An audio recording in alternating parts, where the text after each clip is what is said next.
주님의 이름으로 환영하고 축복합니다. 잘 오셨습니다. 특별히 어린이들이 한 주간 이 예배에 동참하게 하신 것에 대해 감사드리고 거기에도 하나님의 뜻이 있습니다. 오늘 하나님께서 저의 생각과는 전혀 상관없이 뭔가를 하시려고 하나님이 계획을 하셨더라고요. 저는 제 생각대로 하려고 했어요. 근데 하나님이 그걸 바꾸셨어요. 하나님의 생각을 저에게 집어넣어 주시고 제가 깜짝 놀랐어요. 그래서 이번 집회가 하나님의 계획 안에 있는 집회였구나 라는 것을 제가 알게 됐어요. 그래서 오늘 이 자리에 참석하신 여러분들이 복이 있습니다. 우리 한번 옆에 있는 분들과 인사를 해. 당신은 복이 있습니다. 어린이들은 그런 말 하기가 쑥스러운가 보죠.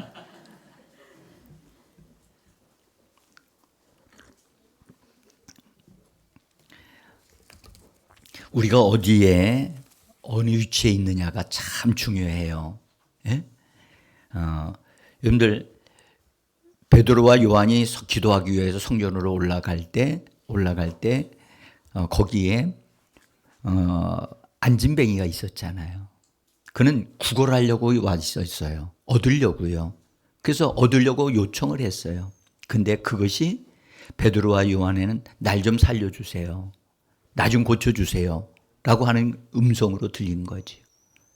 그때 베드로는 정말로 그렇게 말할 수 없었는데 나사렛 예수의 이름으로 일어나 걸으라고 하면서 예수의 이름을 그에게 탁 주면서 일으킬 때 한 번도 일어나 본 적이 없던 그 사람이 일어나고 뻘뻘 뛰어서 걸어가고 춤을 추면서 하나님 앞에 영광을 돌렸다라고 성경은 말씀하고 있습니다. 어디에 있느냐? 어디에 있느냐? 이 자리에 어떤 사람은 집에 있는 사람이 있을 것이고 어떤 사람은 방구석에 있는 사람이 있을 것이고 어떤 사람은 타 지역에 있는 사람이 있을 거예요. 그러나 우리가 하나님 앞에 있다는 것, 우리 자신을 하나님 안으로 밀어넣고 있다는 사실, 이것이 여러분들 하나님이 우리를 기억하시고 우리를 축복하시는 이유인 줄 믿습니다. 제가 오늘 낮 예배 때 설교 제목을 기업으로 치유의 약속들을 기업으로 받아 누리는 자들이 되라고 하는 제목을 잡았어요. 근데 본래는요, 약속 받은 것을 전부 받는 사람이 되십시오. 본래 제목은 그거였어요, 제가. 근데 우리가 집회를 치유에다가 초점을 맞추다 보니까 이 제목을 치유의 약속들을 기업으로 받는 자들이라고 하는 제목으로 이렇게 제가 조정을 하게 됐어요. 그런데 자, 여러분, 우리 주님은 우리 자신에게도 관심을 가지고 계시지만 앞으로 올 세대에 대해서 앞으로 올 이 세대를 감당하고 하나님의 영광을 드러낼 사람들을 하나님이 찾고 계시고 준비하고 계신 줄을 믿습니다. 그런 일을 할 사람이 누구냐? 그리고 이 시대에 우리가 지금 살고 있는 이 시대, 여러분들 이 시대가 지금 여러분들 우리가 하나님의 역사가 막 일어나고 있는 시대냐? 여러분들 교회를 살펴보십시오. 얼마나 조용한가? 응?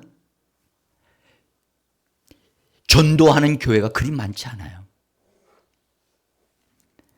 그래서 하나님께서는 이번 이 집회를 어려운 가운데 시작을 하게 하셨어요. 예? 진짜 저도 준비하면서도 어려웠어요.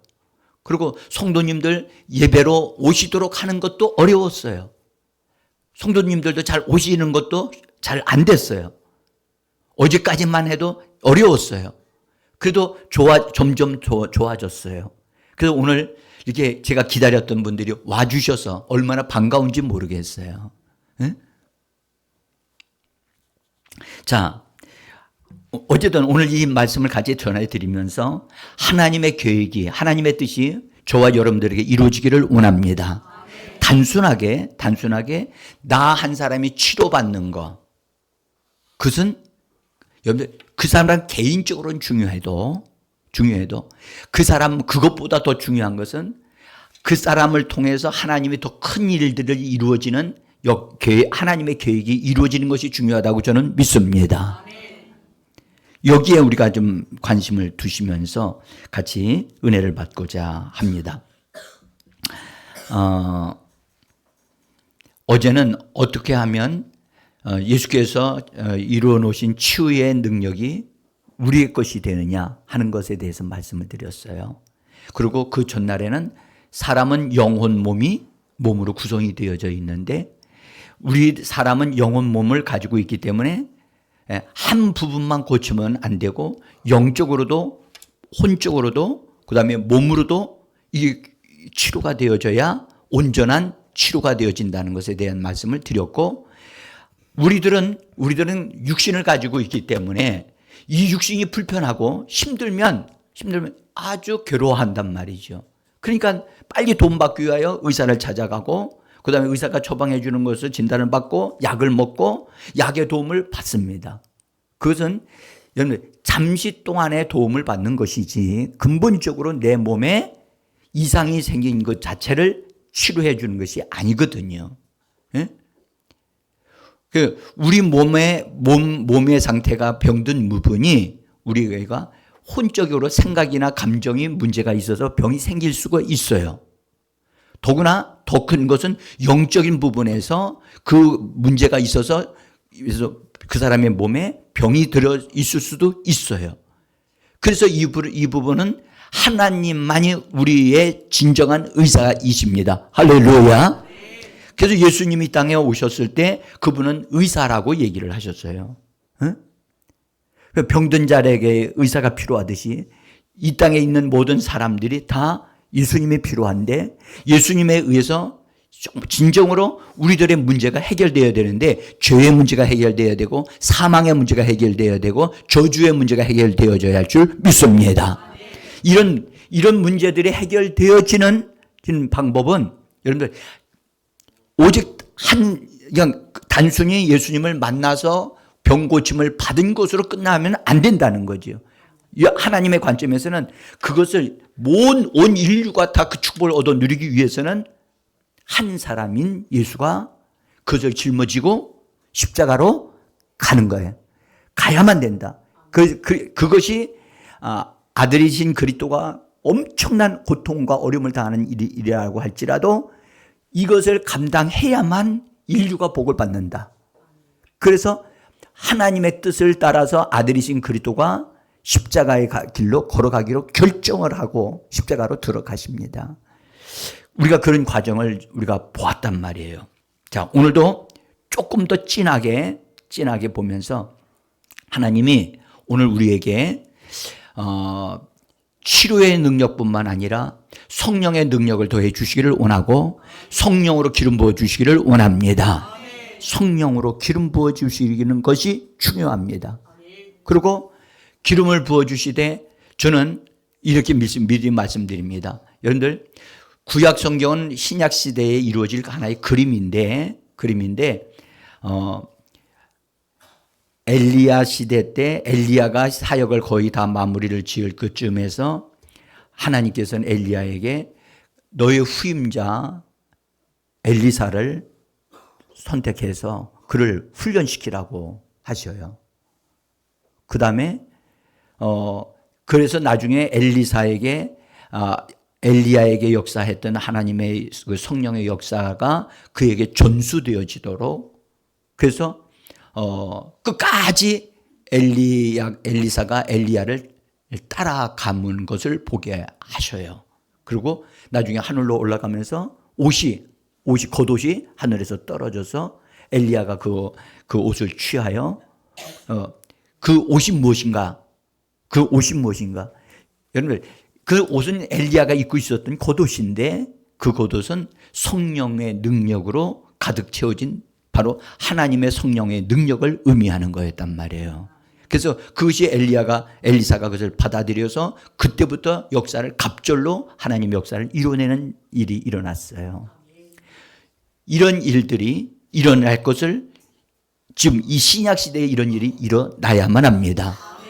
우리 앞세대에서 하나님의 역사를 이루어냈던 하나님의 사람들, 정말 성령의 역사를 이루어냈던 분들이 있어요. 그러나 그것보다 더 큰 역사를 이루어낼 사람들이 앞으로 나와야 할 줄 믿습니다. 하나님 그것을 미리 내다보시고 여러분들 다윗에게 하나님이 기름을 부으라고 말씀하셨죠. 다윗은 하나님의 마음에 합한 사람이라. 근데 너무 청소년기였기 때문에 어렸단 말이죠. 근데 어렸을 때 기름 부음을 받았어요. 하나님 기름을 부으라고 그러셨어요. 왜요? 미래를 위하여 준비하는 하나님의 사람이거든요. 정말 미래를 위하여 준비된 하나님의 사람들이 우리 제자교회에서 나오기를 원합니다. 오늘 우리 예배 마치고 나서 제가 기도해 드리는 시간이 있을 거예요. 적어도 모든 분들을 다 해드렸으면 좋겠지만은 우리 어린이들 일단 미래 시대를 위해서 하나님이 다윗에게 기름 부어 주셨던 그 기름 부음이 우리 어린이들에게 부어지기를 원합니다. 그래서 어려서부터 성령에 감동되어지고 어려서부터 하나님의 능력으로 강화되어서 어려서부터 원수 대적 골리앗을 때려잡는 하나님의 강력한 하나님의 사람들로 세워져 나오기를 원합니다. 그 역사가 이루어지기를 원해요. 그래서 우리 어린이들도 하나님 나에게 그 은혜를 베풀어 주옵소서. 이런 마음이 일어나야 돼요. 응? 자, 여러분들, 일단 오늘 우리 같이 그런 하나님의 역사하심을 기대하면서 이사야서 53장 4절로부터 5절에 있는 말씀, 이것은 이사야서 53장에 있는 말씀은 예수께서 이 땅에 하나님의 종으로 이 땅에 오셔서 그분이 이루실 것에 대한 것을 선지자 이사야를 통해서 하신 말씀이에요. 근데 너무 문자 그대로 그냥 예수님에게 이루어졌어요. 한번 읽어보겠습니다. 그는 실로 우리의 질고를 지고 우리의 슬픔을 당하였거늘 우리는 그가 상함은 제게 맞음으로 우리는 나음을 받았도다. 지금 이 4절부터 5절까지 내용이 길기 때문에 내가 다 쓰지를 못했어요. 잘 쓰지를 못하고, 여기는 우리가 같이 잠깐 이 말씀에 대한 말씀을 일단 눈으로 보면서 말씀을 들으시고 마음으로 말씀을 받아들이기를 원합니다. 첫 번째로 예수님이 징계를 받았다고 말씀하셨어요. 저기 보면 그가 징계를 받음으로 우리는 평화를 누리고, 징계를 받으셨다. 근데 여기서 평화를 누렸다는 말은 다시 말하면 용서를 받았다는 뜻이거든요. 용서를 받았다. 예수님께서 징계를 받으셨다. 이 말이 무슨 말이냐면 죄에 대한 형벌을 받으셨다는 말이에요. 우리 어린이들 뭔가 집에서 같이 놀다가 중요한 것을 깨뜨렸어요. 그러면 분명히 엄마 아빠한테 야단 맞을 것을 각오하고 있어야 돼, 안 있어야 돼요? 각오하고 있어야 돼요. 다행히 엄마 아빠가 괜찮아 하면서 이렇게 해주실 용서하실 수도 있어요. 근데 그것이 하나 그 그릇이 1,000만 원짜리예요. 가문에 내려오는 아주 보물인데 그것을 깨뜨렸대. 그러면 당연히 그에 대한 징계를 받아야 돼, 안 받아야 돼요? 받을만 하죠. 엄마 아빠로서는 엄청나게 귀중하게 여기는 것인데 그걸 깨지고 손실을 봤으니까. 근데 그것에 대해서 형벌을 받아야 되지. 매를 맞듯이 예수님이 인류가 죄를 범하지 않고 잘 되어져서야 되는데 죄를 범하고 하나님을 향하여 반역을 했단 말이에요. 이 반역한 죄에 대한 형벌을 누군가는 받아야 돼요. 어떤 사람인가는 받아야 돼. 그 받아야 될 사람이 없으면 죄를 범했던 우리들이 받아야 되는 거예요. 우리가 받아야 돼. 그러니까 우리가 받아야 되는데 우리가 낼 힘이 없는 거예요. 감당할 힘이 없는 거야. 그 형벌이 너무나 세기 때문에. 그래서 감당할 수 없는 사람에게 그것을 형벌을 내려봤자 별로 가치가 없잖아요. 그래서 하나님께서는 형벌을 사람들이 다 죄인이 다 되었으니까 죄인된 사람에게 내려도 이건 감당이 안 되어지고 해결이 안 되어지니까 하나님의 아들이신 그리스도를 사람으로 보내셔서 그리스도가 이것을 담당하도록 하신 거예요. 예? 여러분들 하나님을 반역한 죄가 얼마나 큰지를 알아야 돼요. 우리의 죄는 여러분 사실은 용서받을 수 없는 죄예요. 하나님은요 죄와 화해하지 않습니다. 하나님은 죄와 절충하지도 않고 타협하지도 않습니다. 여러분들 죄가 얼마나 무서운 것이냐 하면요 하나님의 아들이라도 죄를 짊어지게 되어지면 그 죄에 대한 하나님의 형벌이 거침없이 내려져가지고 불같이 내려져가지고 감당할 수 없을 만큼의 형벌이 내려지는 거예요. 하나님은 의로우신 하나님이십니다. 그래서 죄에 대해서는 확실하게 우리가 아셔야 돼요. 우리 그리스도인들이 죄를 그렇게 두려워하지 않아요, 사람들이. 근데 죄는 정말 무서운 거고 하나님은 죄를 용납하지 않으신단 말이에요. 그러므로 우리가 죄에 대한 우리의 삶의 현장 속에 죄가 너무나 많기 때문에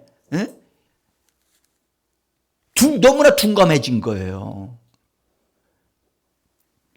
근데 예수님이 그 죄를 담당하기 위하여 십자가 달리기 전에 예수님 기도하셨잖아요. 아버지여 하실 수만 있으면 이 잔을 내게서 옮겨. 여러분 예수님은 하나님의 아들이십니다. 죄를 범한 적도 없고 죄를 알지도 못하시는 분인데 죄를 뒤집어 써가지고 죄를 자기 등에다 놓고 그 죄로 인해서 하나님이 내리셔야 할 저주를 구약에 내려야 할 모든 율법의 저주를 그 아들에게 막 쏟아 부으시는 거예요. 그러니까 그게 예수님이 눈에 보이니까 오 주여 내가 그걸 감당하겠습니다. 이런 말이 나와요? 안 나오죠. 그래서 예수님이 하실 수만 있으면 내게서 지나가게 하시옵소서라고 기도하셨던 거예요. 자, 그러나 내 뜻대로 마시고 뭐라고요? 뭐라고 그랬어요? 더 크게요. 뭐라고요? 아버지의 뜻대로. 그러면 아버지의 뜻이 뭐였어요? 인류를 위해서 네가 짊어져야 한다. 그래서 하나님이 원하사 그랬다 있다. 하나님이 원하사. 하나님은 우리가 치유되기를 원하십니다. 하나님은 우리가 잘되기를 원하십니다. 그래서 하나님의 아들이신 독생자 예수에게 우리의 저주와 고통과 죄를 예수에게 담당하셨어. 심지어 성경 말씀하기를 예수님 자신이 죄가 되셨다라고 말씀하셨다. 다시 봐. 죄가 되셨다. 하나님의 아들이 그 죄짐을 짊어지셨을 때 하나님의 눈에는 죄덩어리로 보인 거예요. 뭐로 보여요? 그러니까 하나님이 예수님이 죄를 짊어지고 있을 때 저주를 내리실 때는 인정사정 봐주지 않고 막 형벌을 내리신 거예요. 그러니까 이 부분에 대해서 우리가 좀 분명하게 봐야 될 것은 예수님의 몸으로 죄의 형벌과 죄의 싹신 사망에 이르기까지 예수님이 그것을 다 지불하시고 담당하시도록 하나님이 그렇게 하셨어요. 그래서 예수님께서 십자가로 가는 길에서 요한복음 1장 29절에서 이렇게 말씀하십니다. 같이 한번 읽어봅시다. 보라 세상 죄를 들어 올려 지고 가는 하나님의 어린 양이로다. 여기서 제가 그냥 죄를 짊어지고라고 우리 성경 번역을 했는데 이것이 원문의 뜻은 들어 올려가지고 짊어지고 가셨다는 거예요. 그래서 그렇게 번역을 해놨어요. 자, 예수께서 우리가 가지고 있었던 저주와 질병과 그런 죄를 들어 올려서 그분에게로 옮기셨다. 저는 이걸 볼 때마다 뭘 생각하느냐면 지게차 아시죠? 지게차. 지게차. 우리 어린이들 지게차 압니까? 그래서 지게차 밑에다가 뭐 쇠가 받침이 있잖아요. 그 어떤 짐을 쫙 밑에다가 딱 넣어가지고 그 가면 그 짐이 올라가요. 그죠? 움직여요. 그게 또 딴 데로 옮겨놔. 딴 차로 옮겨 이렇게 태워요. 저는 그걸 보면서 나의 죄짐이 저렇게 옮겨졌구나. 저렇게 옮겨졌구나. 누구에게로 옮겨졌어요? 여러분들, 예수님은 죄를 범한 적도 없어요. 그런데 그분에게 그것을 자원해서 그것을 여기서 예수님이 그걸 담당하셨다니까요. 담당하셨어요. 그래서 그 죄를 없애기 위해서 죄를 없애야만 하나님과 사람이 화목할 수가 있기 때문에, 하나님과 사람이 서로 만날 수 있기 때문에, 그래서 예수님이 그 죄를 담당하지 않고서는 하나님과 화목할 수가 없어요. 본래는 하나님과 사람과의 관계는 여러분들 분리되어져 있는 상태뿐만 아니라 왼수가 돼 있었거든요. 왼수가. 그래서 그 문제를 해결하기 위하여 예수님이 자기 몸으로 그것을 담당하여 주신 겁니다. 그 결과가 어떻게 됐을까? 자, 로마서 5장 1절에서 이렇게 말씀합니다. 같이 읽어봅니다. 그러므로 우리가 믿음으로 의롭다함을 얻었으니 우리 주 예수 그리스도로 말미암아 하나님과 화평을 누리자. 아멘. 이건 그냥 온 게 아니에요. 엄청난 대가가 지불되어진 거예요. 예수 그리스도께서 죄를 짊어지신 그 축복의 결과가 우리에게 온 것입니다. 그래서 예수 그리스도를 통해서, 그래서 여러분들 예수의 이름을 부를 때 그 감격이 있어야 돼요. 한번 따라해봐요. 주 예수여. 다시 여러분들, 나에게서 이 모든 것을 죄를, 저주를, 질병을 들어 올려 예수님에게로 옮겨가셨던 그 예수님의 엄청난 그 사랑을 느낀다면 그 이름을 한번 부를 때마다 느낌이 달라야 돼요. 따라서 주 예수여. 다시 한번 주 예수여. 내가 믿나이다. 할렐루야. 여러분들 정말 예수님이 나에게 내가 감당치 못했던 그런 것을 들어 올려서 짊어지고 가셨다. 자, 그래서 그분이 우리를 위하여 화목제물이 되어 주셨고, 그리고 하나님과 우리 사이에 중보자가 되신 거예요. 중보자. 그래서 우리는 예수 그리스도를 통하여 하나님 앞에 나가는 자입니다. 예수 그리스도를 믿음으로 하나님을 믿는 자들입니다. 여러분들, 하나님을 믿어 구원이 아닙니다. 우리 주 예수 그리스도를 믿어 구원인 것입니다. 하나님이 이 땅에 보내신 자, 하나님의 사랑하는 자 예수 그리스도를 믿어야 하나님으로부터 구원을 받게 되어지는 것입니다. 하나님의 자녀가 되어질 수 있는 것은 예수로 말미암아 되어지는 것입니다. 예수 없는 하나님은 가짜입니다. 아멘. 예수 없는 하나님을 강조하는 데가 있어요. 그래서 예수께서 몸으로 피 흘리심으로 그것을 대가를 지불하심으로 하나님과 우리 사이를 연결시켜 주시는 분이 되셨어요. 이걸 연결시킬 때는 반드시 뭐가 정리되어야 되냐면 그 죄가 정리되어야 되는데, 죄는요 피로써 깨끗하게 된다고 성경은 말씀해 주셨습니다. 여러분 사람의 피 중요합니다. 여러분의 몸속에 피가 흘러요? 피가 있습니까? 여러분들, 피가 흐르지 않는다면 그 사람은 죽은 사람입니다. 근데 우리 몸속에 있는 피는, 여러분들, 우리 몸속에 있는 피는 죄가 흐르고 있는 피입니다. 솔직히 말해서. 근데 예수님의 몸속에 흐르는 피는 죄가 없는 피입니다. 죄 없는 피가 흘러요. 근데 예수께서 십자가를 가시면서 피를 흘리셨는데 그 피가 그냥 흘려진 게 아니라는 거예요. 예수님의 몸으로서는 죄를 짊어지고 죄의 형벌을 다 받으셨지만 받으실 때 피가 흘러진 거예요. 피가 그냥 흘려져 나온 게 아니라는 거예요. 그럼 피가 어떤 역할을 했느냐? 히브리서 9장 22절에 이렇게 말씀합니다. 읽습니다. 피로써 정결하게 되나니 피 흘림이 없은즉 사함이 없느니라. 그러니까 하나님이 정하셔서 피로써 피로써요. 로써 피를 통해서 피가 적용되어져서 정결케 되어진다. 할렐루야. 구약의 율법에도 이렇게 말씀되어 있어요. 그래서 죄를 범한 사람들은 핏부림이 있어야 되는데 여러분들 구약에도 짐승의 피가 뿌려지잖아요. 짐승의 피. 짐승의 피는 사람의 피보다 열등하기 때문에 사람을 깨끗하게 할 수가 없는 거지요.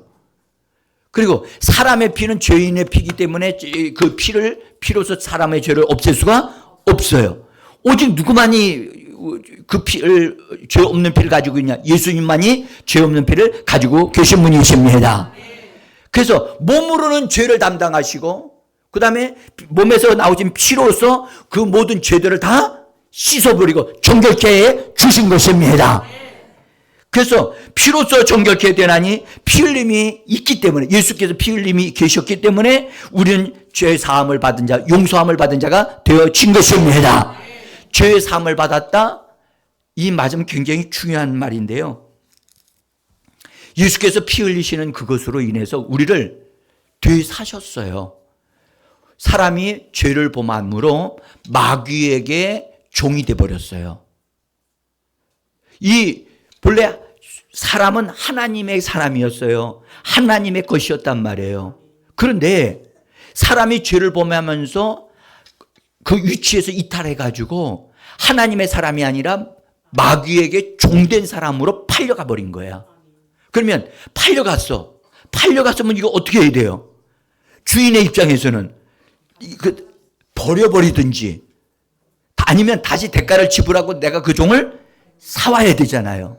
그렇죠? 근데 하나님은 버리는 편을 선택하지 아니하시고 잃어버린 그를 위해서 대가를 지불하셨는데 바로 아들의 몸을 통해서 죄는 없어버리게 하시고 그 피로서 죄를 사하여 주실 뿐만 아니라 용서해 주실 뿐만 아니라 그 피를 가지고 그 사람을 사주신 거예요.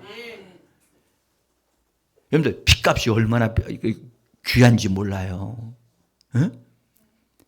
성경에 말씀, 피 속에는 생명이 들어있다고 말씀하셨어요. 아멘? 예수의 피 속에는 하나님의 생명이 들어있는 것입니다. 그래서 예수께서 피 흘려주시면서 그 피로서 우리를 사주신 거예요. 우리가 마귀에게 종노릇하고 마귀에게 여러분 끌려다니면서 알지 못하고도 죄를 짓고 원치 않는 짓도 하고 못된 짓을 해요. 그것은 왜 그러냐? 마귀에게 종되어 끌려다니면서 놀이개가 되어진 거예요. 그런데 예수 그리스도께서 아버지의 원하심을 따라서 피 흘려주심으로 마귀에게 피 흘리면서 예수님이 말씀하신 거예요. 우리를 가리켜 말씀하시기를 뭐라고 그랬냐면, 여러분들 마귀가 우리를 자기 것이라고 주장하고 자기의 종들로 놀이개로 사용하고 있을 때 예수님이 딱 나타나셔서 하시는 말씀이, 이 사람들은 내 것이야. 본래 내 것이었어. 근데 네가 속여서 도둑질해 갔지. 내가 그에 대한 대가를 지불하겠다. 내가 피로 이들을 내 값주고 사겠다. 해서 예수님이 십자가의 길을 가시면서 피로 딱 대가를 지불하시면서 되사셨다는 뜻이에요. 되사셨어요. 그래서 마귀로부터 우리를 완전히 다시 사셔서 마귀가 우리를 더 이상 우리에게 손을 댈 수 없도록 피로 대가를 확실하게 지불해 주신 것입니다. 이것이 여러분들 이걸 가리켜 뭐라 속죄라고 얘기를 한다. 속죄. 그 속량받았다. 따라합시다. 속량받았다. 다 이렇게 말씀. 예수님이 우리를 되사셨어요. 따라합시다. 되사셨다. 좀 어려운 말이죠. 되사셨다. 십자가를 통해서, 피 흘림을 통해서 나를 사셨어. 뭘로 사셨어요? 피값으로. 여러분, 우리가 보통 사람이 아니에요. 하나님의 아들이신 그분이 피값을 지불하시고 나를 사신 거예요. 응? 그래서 우리는 속량받은 사람이 되어지고 용서받은 사람이 되어진 거예요. 그래서 고린도전서 6장 19절에서 이렇게 말씀합니다. 같이 읽어봅니다. 너희는 너희 자신의 것이 아니라 값으로 산 것이 되었으니 그런즉 너희 몸으로 하나님께 영광을 돌리라. 아멘. 너희는 너희 것이 아니라. 여러분 다시 보세요. 우리는 다 자기 것이라. 나는 내 거야. 여러분 우리 그렇게 말하잖아요. 난 내 거라고. 근데 성경은 뭐라고 그래요? 너는 네 것이 아니라고 얘기합니다. 예수께서 피로 값주고 사셨다. 보세요. 우리는 우리 것 아니야. 그렇기 때문에 내 생명을 내 마음대로 할 수 있어요? 없어요? 없어요. 없어요. 주인이신 그분이 나를 되사셨다니까요. 예수님이 되사셨다니까요. 그래서 나는 내 것이 아니에요. 여러분들 잘 들어보세요. 요새 세상 사람들이요. 힘들면 또 부끄러운 일을 하면 창피하니까 빨리 이 땅에 나 죽어버리면 해결된다고 생각을 해요. 어리석은 생각이에요. 예수를 모르는 사람들이 하는 생각이죠. 여러분들 그건 마귀에게 속은 생각이에요. 네? 우리는 우리 것이 아니라 누구의 것이라? 오늘 맞아. 하나님이 되사셨어요. 아멘. 여기 나이 드신 어르신들, 네? 우리 젊은 청년들, 일을 하다가 우리가 이 땅에 삶을 살다 실수할 수 있어요. 사업을 하다가 사업이 안 될 수 있어요. 걱정하지 마세요. 우리는 실패해도 우리의 주인 되신 예수님은 실패하지 않습니다. 예수님을 붙잡고 일어설 수 있습니다. 근데 그 조그마한 실패를 통해서 내가 실패해서 나 실패자야 해가지고 엉뚱한 짓을 하고 엉뚱한 생각을 한단 말이에요. 그것은 자기에 대한 것을 몰라서 그러는 거예요. 오늘 말씀하시기를 너희는 너희 것이 아니라 값주고 사셨다. 그러므로 너희 몸으로 잘 들어봐요. 너희 생각으로 너희 영으로 하나님 앞에 영광 돌리라고 말씀하지 않았어요. 뭐라고 그랬냐? 너희 몸으로 영광을 돌리라. 예배는 몸으로 드리는 것입니다. 집에 앉아서 드리는 게 아니란 말이에요. 피로 값주고 사는 것이 우리의 몸이란 말이에요. 우리 영혼 몸이란 말이에요. 그래서 우리 영혼 몸을 하나님 앞에 산제물로 드리는 거예요. 가짜 예배에 속지 마시길 바라요. 네? 자, 그래서 오늘 기억하세요. 몸으로 영광을 돌리라고 분명히 말씀해요. 잘 볼까요? 보세요. 여러분, 우리가 지금 치유받으려고 그래요. 치유받아요. 받을 수 있어요. 우리가 잘 될 수 있어요. 그러나 그렇게 되어지는 것은 나 자신을 행복하게 하려고 하는 것에만 있지 않고 하나님께 영광을 돌리는 데 있는 줄 믿으시기를 바랍니다. 너의 몸으로 하나님께 뭐하라? 영광을 돌리라. 하나님께 영광을 돌리기 위하여 우리는 건강해져야만 합니다. 우리가 잘 되어져야 할 이유는 하나님께 영광이 되어져야 하기 때문인 것입니다. 이 말씀 굉장히 중요한 말씀이에요. 응? 피로 값을 주고 나를 아멘. 이 말씀이 믿어져야 돼. 그래야 이따가 기도할 때 하나님의 성령의 역사가 일어나는 줄 믿습니다. 자, 여기서 이제 우리가 한 단계 좀 들어가서 예수께서 이렇게 징벌을 받으셨구나 라는 사실을 알고 우리가 용서를 받게 되었다는 것을 알았어요. 한 단계 더 나갈 것은 여러분들 신체적인 속죄의 측면에서 볼 때에 예수님이 상처를 받으셨다는 거야. 몸에 상처를 입으셨던 거야. 그래서 예수님이 상처를 입으심으로 우리가 치유를 받을 수 있는 권리를 획득하게 되어졌다는 것입니다. 이 말씀은 굉장히 중요해요. 예수님이 십자가에 달리셨을 때 그냥 아무런 상처도 없이 그냥 십자가에 못 박혀서 죽었다? 그렇게 돼 있지 않단 말이에요. 우리가 영화를 통해서도 이미 다 보았고 알듯이 예수님이 많이 상처를 받으셨어요. 여러분들, 예수님이 가시면류관 쓰셨나요? 왜 쓰셨어요? 왜 쓰셨냐니까? 여러분들, 우리를 대신하셔 쓰셨거든요. 우리가 머리로 뭔가가 못된 짓을 하고 잘못된 생각을 하고 있고 그렇기 때문에 이 머리에 그것을 대가로 지불하기 위하여 예수님이 가시면류관을 쓰신 거예요. 여러분들, 탱자나무 아시죠? 가지나무 아시죠? 그걸 엮어가지고 여러분들의 머리에다가 팍 뒤집어 씌우면 어떻게 됐을까요? 할렐루야지요?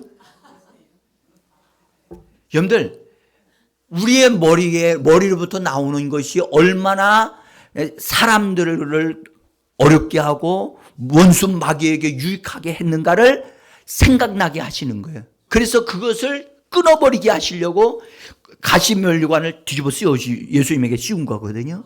네? 우리의 생각에서 나오는 잘못된 생각들, 못된 생각들, 부정적인 생각들, 그 생각이 나에게서 떠나갈 수밖에 없어요. 왜요? 예수께서 가시면류관을 쓰셨기 때문인 것입니다. 네? 내가 그것을 용납하니까 계속 역사하는 거예요. 예수께서 나를 대신에 가시면류관을 쓰셨다. 이 잘못된 부정적인 생각은 내게서 빠져나갈 지어다. 우리는 여러분들 예수님이 몸에 입은 상처들은 우리에게 축복을 얻을 권리를 주시는 것임을 믿으셔야만 합니다. 다시 말씀드릴게요. 치유받을 권리가 여기서부터 나오는 것입니다. 우리 예수님이 육체를 가지고 육체를 통해서 고통을 받으셨잖아요. 그러면 그 육체는 곧 우리의 육체와 같은 거거든요. 네? 그래서 예수께서 이 육체로 상처를 입으신 그것에 대하여 우리는 정확하게 좀 알 필요가 있어요. 히브리어의 능통한 학자들은요, 여기서 우리의 질고를 지고라고 할 때 질고를 짊어졌다고 하는 여기서 질고를 뭐라 그러냐? 질병으로 다 얘기를 해요. 질병이다. 그리고 예수님이 짊어지고 가셨다. 들어 올리셨다. 그래 말해서 우리의 슬픔을 당하셨다. 여기 슬픔이라고 하는데 이 슬픔이라고 하는 말은 원문에는 없어요. 뭘로 돼 있느냐? 다 고통으로 돼 있어요. 따라합시다. 고통. 여러분들 고통이 오면 잠이 옵니까? 여러분들 정말 몸이 아프고 쑤시면 여러분들 잠잘 수가 없어요. 근데 예수님이 고통을 당하셨다는 거예요. 예수님이 우리를 대신하여 고통을 당하심으로 그것을 견뎌내셨다는 거예요. 그래서 고통이 우리에게 분명히 있을 때 있으면 그 고통을 예수께서 담당하셨다. 나는 이 고통은 나에게 머물러 있을 권리가 나에게 없다라고 그것을 그 고통을 거절할 수 있는 힘과 권리가 우리에게 주어졌다는 것입니다. 이 진리의 말씀을 이해하기가 그리 쉽지 않습니다. 네? 그래서 이미 그분이 짊어지셨고 그 다음에 그분이 당하셨다고 말씀하셨는데 그것을 견뎌내셨기 때문에 예수님의 입장에서 다 완료시키신 거예요. 대가를 다 지불해 주신 거예요. 그러므로 그것은 우리에게 그분이 지불하신 것을 끝나지 않고 그것을 우리 것이 되도록 우리의 권리가 되어지도록 우리 것이 되어지도록 우리에게 예수의 이름을 주신 겁니다. 따라합시다. 예수의 이름. 여러분들 예수의 이름은 예수님에게 속한 것을 다 내가 꺼내 쓸 수 있는 권리 증서인 줄 믿으시기를 바랍니다. 아멘. 따라서 예수의 이름. 더 크게 얘기하셔요. 절 보세요. 지금요. 절 보세요. 이런 예배에 참석하시고 있는데도 지금 여러분들 육신적으로 고뇌가지고선 계시를 받고 꿈을 꾸고 잠을 지우시는 분이 계시다면 정신 차리셔야 돼요. 에? 여러분 우리가 지금 우리가 예수를 믿으면서 예수 믿는 사람들에게 하나님께서는 아주 정말 값진 선물을 하나씩 다 주셨는데 하나 이상 주셨는데 그 중에 하나가 뭐냐? 예수의 이름을 주신 거예요. 근데 예수의 이름은 그냥 우리가 부르기만 해도 힘을 얻습니다. 부르기만 해도 하나님의 도우심을 받을 수 있습니다. 예수의 이름, 예수님이 이루어 놓으신 것들을 꺼내 쓸 수 있는 그게 비밀번호와 같은 거예요. 예? 그래서 언제든지 예수의 이름을 부르기만 하면 예수님이 이루어 놓으신 치료의 능력이라든지 예수님이 우리에게 주시는 그 부요함이라든지 예수님이 우리에게 주시는 그런 놀라운 것들을 우리가 끌어당겨서 쓸 수 있는 권리를 주신 것이 바로 예수의 이름인 것입니다.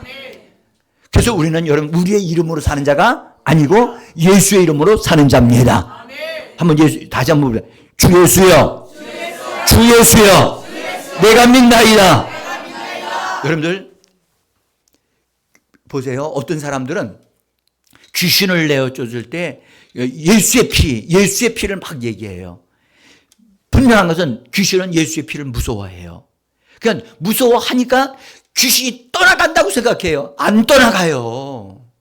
예수의 피로는 귀신 떠나가지 않습니다.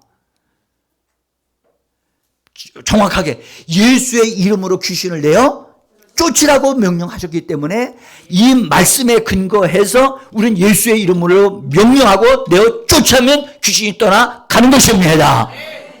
귀신은요 저절로 나갈 수도 있어요. 나갈 수도 있어요. 근데 귀신은 한 번 들어오면, 사람 몸에 들어오면 안 떠나가려고 그래요. 그래서 쫓아내야 돼요. 쫓아내야 돼요. 쥐가 바깥에 있었던 놈이 쥐가 집 안으로 들어왔어. 그리고 집 안에 들어와 가지고 다 위로 천장으로 들어 올라갔어. 그럼 그 천장에 들어가 있는 쥐는 여러분 스스로 딱 빠져나가요, 안 빠져나가요? 제가 경험해 보니까 이거 보통 괴롭지 않더라고. 제가요 여기 살면서 저 3층에서 살면서 쥐가 천장에 들어왔는데 이건 잡기 전에는 이거 잠을 잘 수가 없는 거예요. 그래서 이걸 어떻게 잡아요?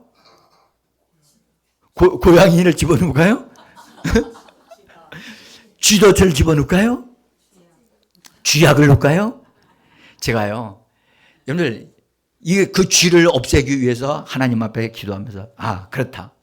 예수의 이름을 사용해서 명령해가지고 이 쥐를 정리해야 되겠다. 해가지고서 딱 어떤 장기를, 예수의 이름으로 이것은 오늘 저녁에 끝장낸다. 예수의 이름이 역사하신다. 바로 그날 정리가 돼버렸어요.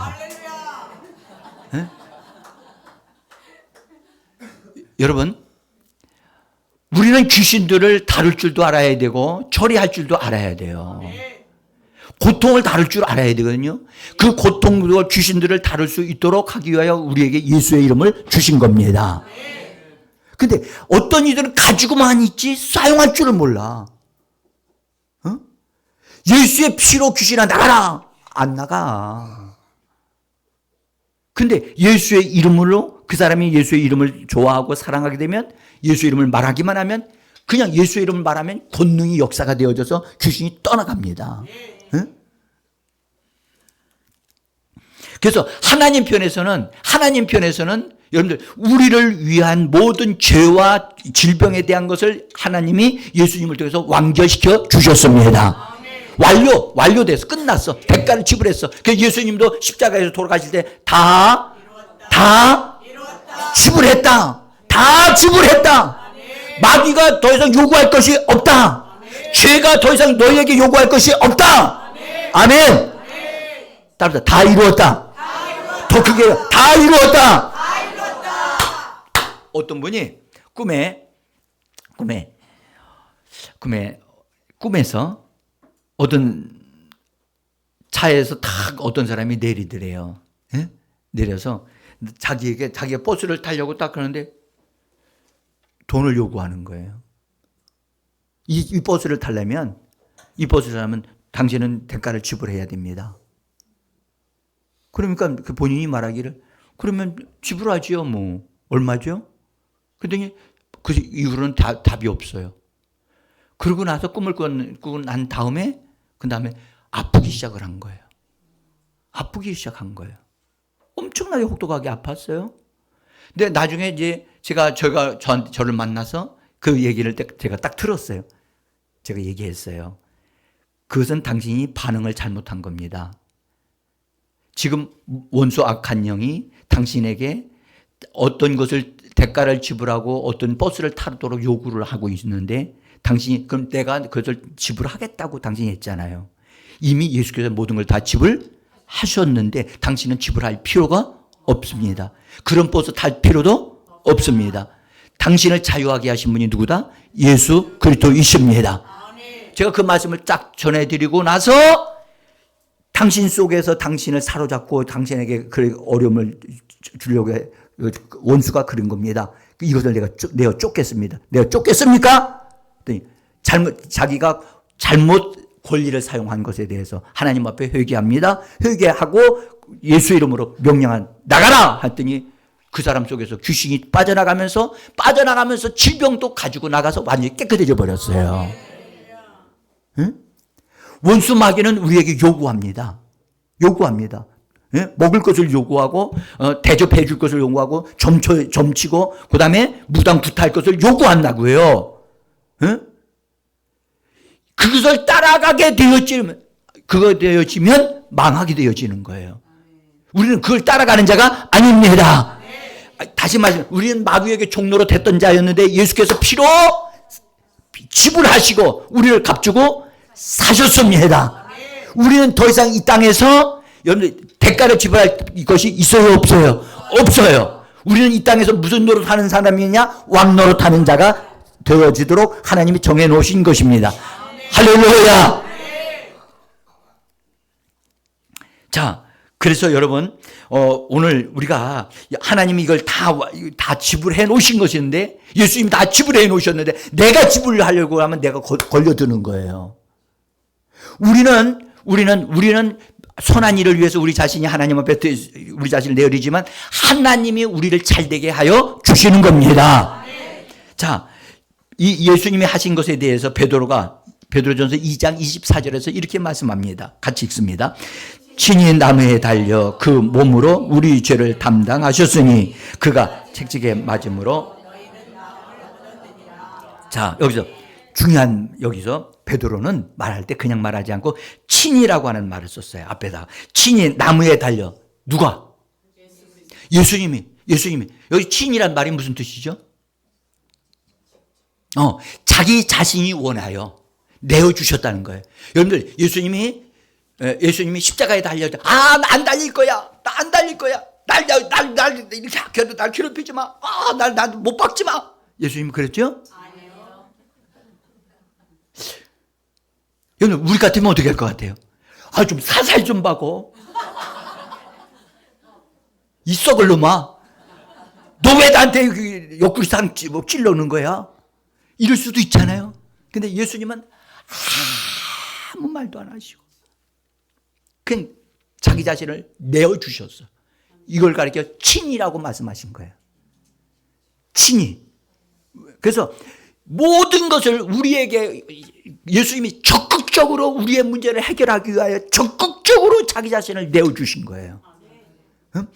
소극적으로 나 안 할 거야. 나 더 이상 아픈 거 싫어. 나한테 손대지 마. 막 이렇게 예수님이 뒤로 물러가지 아니하시고 친히 자기를 내어주셨어. 따라서 친히 내어주셨다. 할렐루야. 우리는 이런 말을 원수 마귀에게도 할 필요 없어요. 원수 마귀야, 예수께서 친히 나를 위하여 이렇게 적극적으로 내어주셨느니라. 나를 이만큼 사랑하시느니라. 그래서 그렇게 말하면서 예수님이 우리의 질병과 고통을 그분이 친히 담당하셨다. 친히 담당하셨다. 이 말을 우리가 정말 여러분 사랑하고 잘 사용할 줄 알아야 될 줄 믿습니다. 자, 그렇게 여러분들 이 말씀을 하셨어요.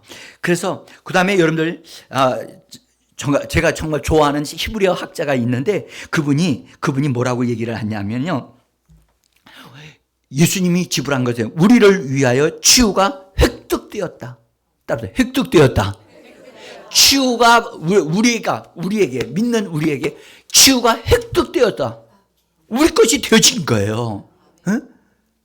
치유받을 권리가 내게 있어요. 할렐루야.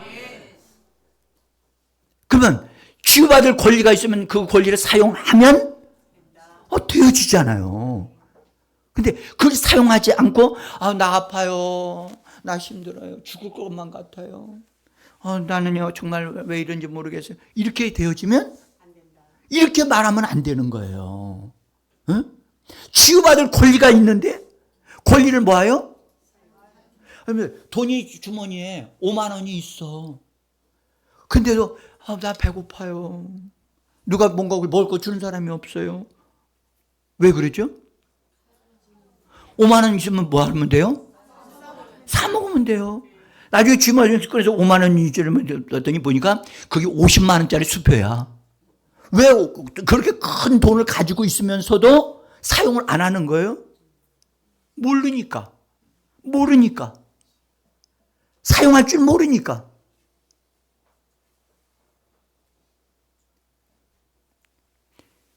우리 어린이들 이거 잘 모를 수도 있어. 응? 자, 그래서 여러분들 하나님이 우리에게 이런 놀라운 것을 우리에게 이렇게 베풀어 주시고 권리를 주셨다는 것, 이걸 믿으셔야만 합니다. 그래서 보세요. 보세요. 내가 아픈데 내가 치유받는 것이 하나님의 뜻인가요? 라고 묻는다면 그건 잘된 질문일까요? 아니요. 이런 질문은 하나님을 알지 못하는 사람들이 하는 말이에요. 우리가 만약에 하나님 앞에 이런 질문한다면 하나님께서 이미 나를 위해서 공급해 주신 치유를 어떻게 내 것으로 취할 수 있습니까? 라고 하나님의 것을 내 것으로 취할 수 있는 방법을 묻는 것이 더 나은 것이지. 예? 하나님이 내가 치유받는 게 하나님의 뜻일까요? 예수 믿는 사람이 이렇게 질문하는 사람들 많다니까요. 어떤 사람은 자기가 아픈 것이 하나님의 은혜래요. 지금 여러분들 그런 식으로 예수 믿으면 안 돼요. 자, 여러분들 우리가 알거든. 내가 이 치유가 하나님이 나에게 주신 권리다. 나에게 주신 하나님의 축복의 것이다라고 하는 사실을 아는 사람이 그것을 붙잡고 이건 내 것입니다라고 사용할 수 있는 줄을 믿습니다. 여러분들 믿음으로 사용하시기를 축복합니다. 자, 이제 한 가지 말씀을 좀 드리고 이제 마무리를 지어야 되겠어요. 여러분, 예수님이 사역하실 때는 그 사역할 때는 병든 자를 고치시는 일만 한 것이 아니라 귀신을 내어 쫓는 일도 하셨다는 사실이에요. 네? 그래서 귀신을 내어 쫓는 것과 병든 자들이 병을 고치는 것은 하나 연결되어져 있다는 거예요. 네? 그러니까 병만 낫는 것이 중요한 것이 아니라 우리는 반드시 뭘 정리해야 된다? 귀신을 쫓아내야 돼요. 귀신을 정리할 수 있어야 돼요. 이것은 예수님의 사역에서 우리가 분명하게 나타나요. 마태복음 8장 16절을 보면 16절 17절을 잠깐 한번 보겠습니다. 같이 읽습니다. 저물매 사람들이 귀신 들린 자를 많이 데리고 예수께 오거늘 예수께서 말씀으로 귀신들을 쫓아내시고 병든 자를 고치시니 이는 선지자 이사야를 통하여 하신 말씀에 우리 연약한 것을 친히 담당하시고 병을 짊어지셨도다 함을 이루려 하심이니라. 아멘. 자, 그래서 예수께서 우리 연약함을 친히 담당하시고 병을 짊어지셨더라고 하는 이 말씀이 말씀대로 이루어지도록 하기 위하여 귀신을 내어 쫓으시고 병을 고치셨다. 자, 한번 다시요. 우리 자신을 보세요. 우리는 이 땅에 사는 동안 우리는 어떤 삶을 살도록 하나님이 설계를 해 두셨느냐? 귀신을 내어 쫓는 자가 되어지고 그다음에 병을 고치는 자로 우리가 이 땅에서 살도록 하나님이 계획해 두셨다는 사실을 보셔야만 합니다. 아멘? 그래서 내가 이 땅에 사는 동안에 단지 제 설교 것이 내가 병 고침 받기 위해서 이런 집회를 하는 게 아니에요. 나는 여러분들이 평생토록 귀신을 쫓아내고 평생토록 병을 고치는 사람으로 살아감으로 건강한 삶을 사는 분들이 되기를 원하는 것입니다. 다시 말씀드릴게요. 지금 아프신 분들은 고침받는 것, 여러분들이 건강하게 되는 것, 여러분들이 회복되는 것은 하나님의 뜻인 것입니다. 그것을 주장하셔야 돼요. 내 몸이 알아들을 수 있도록 자기 몸에게도 말을 하셔야 돼요. 내 몸은 들어라. 이 몸은 반드시 회복되어져야 한다. 응? 뼈들도 죄의 기능을 발휘하고 온전하게 되어져야 한다. 우리가 그것을 권리를 사용하지 않기 때문에 우리가 그 축복을 누리지를 못하는 거예요. 응? 제가 지금 현재 치료에 대한 말씀을 집중해서 말씀하기 때문에 그렇죠? 이걸 넓히면 엄청나게 크거든요. 그래서 예수님이 이 땅에서 일을 하실 때 사람들에게 예수님이 손을 얹어서 고치셨고, 그 다음에 귀신들을 막 내어 쫓아주셨단 말이에요. 예? 그래서 예수님이 그렇게 손을 얹으실 수 있었던 것은 그냥 얹으신 게 아니고, 예수님이 하나님으로부터 성령의 기름 부음을 받으시고 성령의 능력을 받으신 분이 되신 겁니다. 자, 여보세요. 누가복음 4장 18절에 있는 말씀을 잠깐 보겠습니다. 주의 성령이 내게 임하셨으니 이는 가난한 자에게 복음을 전하게 하시려고 내게 기름을 부으시고 나를 보내사 포로된 자에게 자유를, 눈먼 자에게 다시 보게 함을 전파하며 눌린 자를 자유롭게 하고 주의 은혜의 해를 전파하게 하려 하셨느니라 하면서 이 말씀을 딱 예수님이 말씀하신 다음에 21절에서 예수님이 이렇게 말씀하셨어요. 이에 예수께서 그들에게 말씀하시되, 같이 시작. 이 글이 오늘 너희 귀에 응하였느니라. 너희 귀에 응하였다? 그럼 여러분들에게 이루어졌다. 이루어지기 시작한다는 거예요. 아멘? 근데 예수님이 주의 성령이 내게 임하셨다고 말씀하시면서 주의 성령으로 나에게 기름을 부으셨다. 그 기름 부으심으로 인해서 사람들에게 손을 얹었을 때 그들에게서 귀신이 떠나고 병든 자를 고침을 받은 거란 말이죠. 여러분들, 우리에게 성령을 주신 것은 우리로 하여금 예수의 사람이 될게 할 뿐만 아니라 복음을 전하게 하시고 원수들을 제거하고 정리하게 하시기 위하여 우리에게 성령을 부어 주시는 것입니다. 여러분들, 오늘 여기 이 자리에 예수 처음 믿는 분들도 계십니다. 예수 처음 믿는 분들은 반드시 예수의 이름으로 성령을 받으셔야만 합니다. 따라합시다. 주 성령을 원합니다. 성령 받기를 원합니다. 성령으로 기름 부음 받기를 원합니다. 기름 붓는다는 무슨 말이냐면 구별되게 만든다는 뜻이에요. 거룩하게 만든다는 거예요. 그래서 하나님께서 예수님에게 성령으로 기름을 부어주셔서 하나님의 능력으로 채워지게 하셔가지고 하나님의 역사를 이룰 수 있도록 기름 부어 주시는 겁니다.